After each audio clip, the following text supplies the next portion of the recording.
Okay, what's up guys? This is Fringe, and I got another tutorial for you. It's this one's detailing layer effects and layer styles and creating some really nice professional text using layer effects and layer styles. Like you can see here, this is what we're going to create in this tutorial. This really nice professional sleek text with nice highlights and shadows, and you can see if you double click on the layer tutorial in a empty spot of it, you can see it involves about 6 or 5, depending on if you consider contour a layer effect, but about 6 layer effects. So now we're going to start from scratch on this one, so just hit Control N or go up to File, New, Control N on PC of course. And I'm making it 1920 by 1080. You can make it whatever you want. Although, if you want to have the same scaling for the layer effects as me, it has to be at least 700 pixels wide. And then just make sure background is transparent, RGB color, all the rest, blah blah blah. I'm gonna call this tutorial. And now we're on layer 1 here. Double click on the name, rename it to background, and then just go ahead and hit shift backspace or go up to edit, fill, same thing, shift backspace, and choose color, not any of the others, color, and make sure you have a brightness of 20 and saturation and hue all the way down to 0, so you have a nice dark gray, and everything else regular and normal 100%, blah blah blah. And you have a nice background. So then go up to your text tool, horizontal type tool, or you can hit T to get the tool. And I'm using this one right here, this font right here, Bank Gothic LTBT. It's a really nice one. You can use any, simple and straight edged, very straight edged text. And I'm going to use a font of around 230, around there. Let's see how it goes. I'm going to type in tutorial. Oops.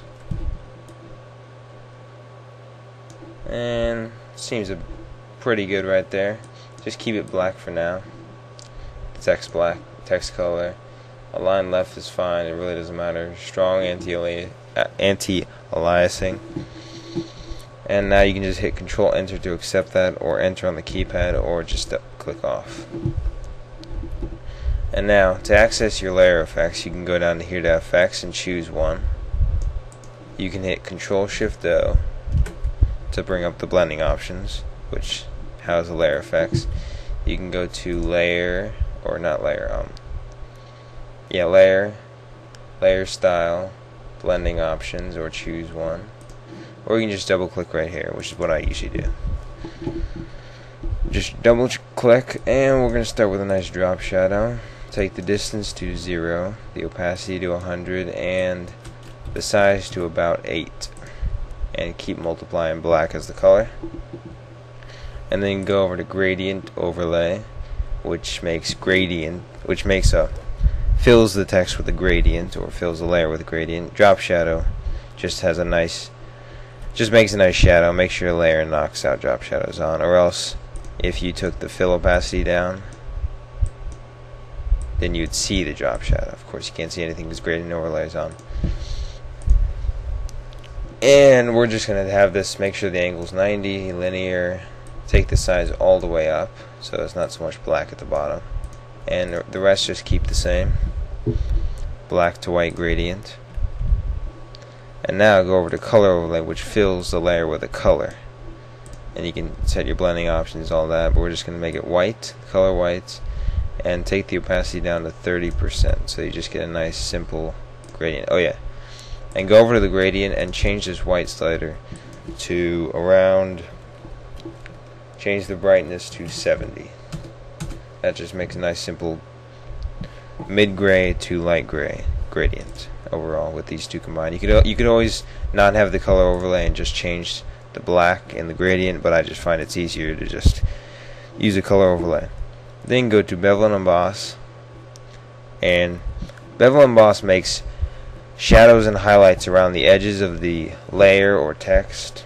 I'm hitting Control plus to zoom in, but it makes edges around the layer or text so that you can so that it appears to be 3D-ish, and it just jumps out at you. And style is where the bevel or emboss is going to be located. Outer bevel is outside. Emboss is kind of on the edge, like centered. Stroke does it to the stroke, but you can't see anything because there's no stroke. We're just going to keep inner bevel. And technique is how the bevel actually is cut. So smooth gives you smooth edges, chisel hard gives you hard, and soft will give you kind of a chiseled round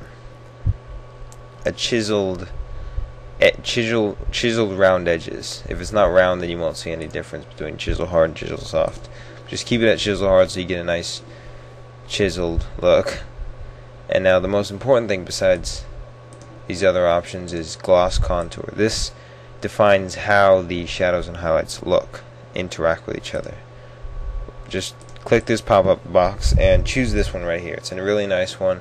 It gives you some really nice results, some really soft results. And the other ones are really good. I've made some custom metal ones right here, but just keep this one and I'll show you how this is working. On the right here, if you double click on the contour, you have the highlights on the shadows on the left and the highlights on the right. And as you can see, when I actually chose this one, chose Bevel and Emboss, it got slightly darker over all the text. That's because this represents the middle of the text, the default color. I took it, or the contour took this point down, the middle point, so it actually got darker overall. The highlights are fairly white, if you can see as I change this. And like if I take the set shadows up, shadows get lighter, take them down, they get darker. But I'm just going to cancel out of that to keep that default one. Turn on anti-aliasing. Now before we mess with these things, turn on contour, go over to depth, which is how I would say how dark and how light the shadows and highlights are. Take it all the way to 1000. You're not going to see much on this specific contour. Take it all the way down, and obviously there's very little depth and you can't really see much. You go over to contour, hit anti-alias, keep the regular contour, and go up to range. Now while this bevel and emboss applies to the whole layer, contour applies to the bevel and emboss. It applies a custom contour to the bevel and emboss, but it works the same way besides that. And take the size down to 2, which is obviously just how big the bevel and emboss is. Keep the highlight and shadow modes at screen and multiply, which is just how the highlights and shadows are working. Take the opacity of the highlight mode to 30 and the opacity of the shadow mode to about 90 works well.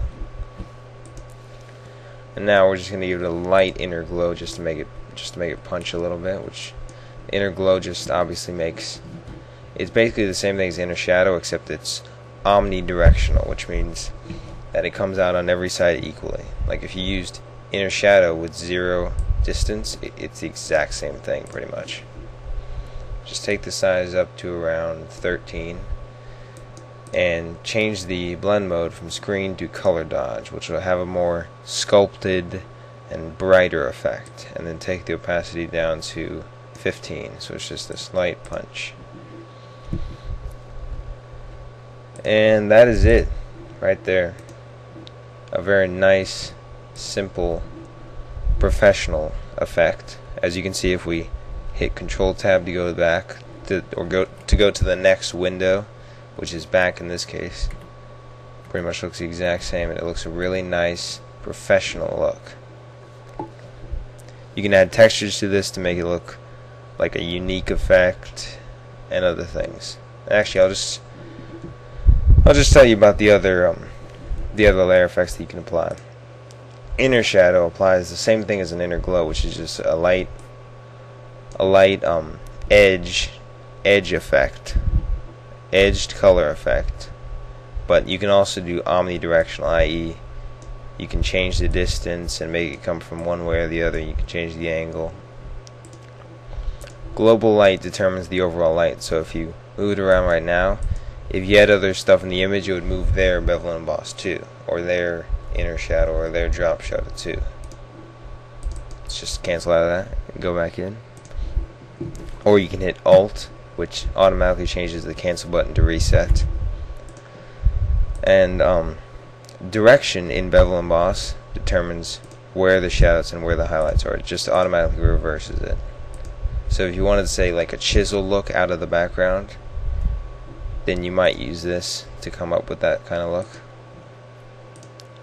Texture can add texture to the actual layer in the form of bevel and emboss. So basically, if I change the contour now, I'll get different texture results. And you can modify the depth, which is how much punch it has. Negative is basically inversing it, and scale is obviously how big the texture is. And hit Alt and reset, which just goes back to what you already had before, not all the way back to your defaults. Pattern overlay, just same thing as gradient and color overlay, where you can modify the blend mode and just fills the whole layer, but it uses patterns instead of gradients or colors or solid colors. You won't see anything in this case because gradient overlay has a blend mode of normal and opacity of 100%.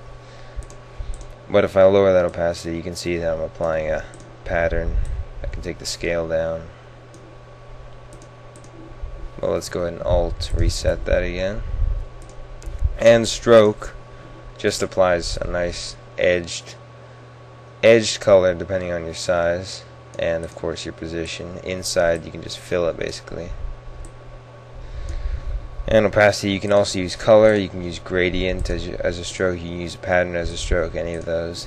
A stroke can be really helpful for a lot of different effects. Like you can make some nice 2D-ish text with a bunch of the different things.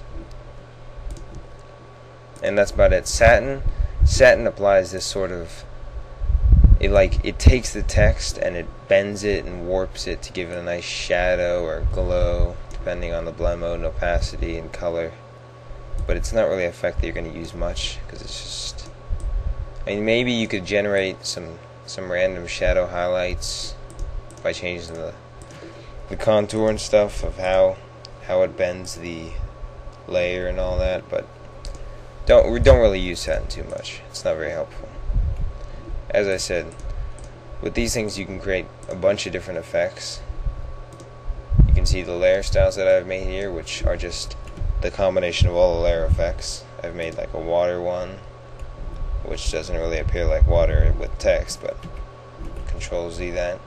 Made a really nice 2D one, which I've utilized on my background, which this is just made from a bunch of drop shadows, inner shadows, outer glows, all set to a spread or choke of 100%. Control Z that. And you got different ones that I've made here, or I have different ones. You won't have these.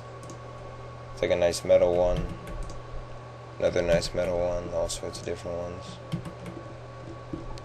These layer styles you can just make by when you've made something or not made something, you just hit new style, or when you're in the style window, you just go to an empty space and you'll see this paint bucket and you just click and you make a new style. I'm going to call this style sleek text, and make sure both of these are on, because you might as well just include both of them. There's really no reason why not to. And there you go. That's layer effects and layer styles and sleek professional text for you guys. See you in the next tutorial, and I'll have a really epic speedrun out here soon.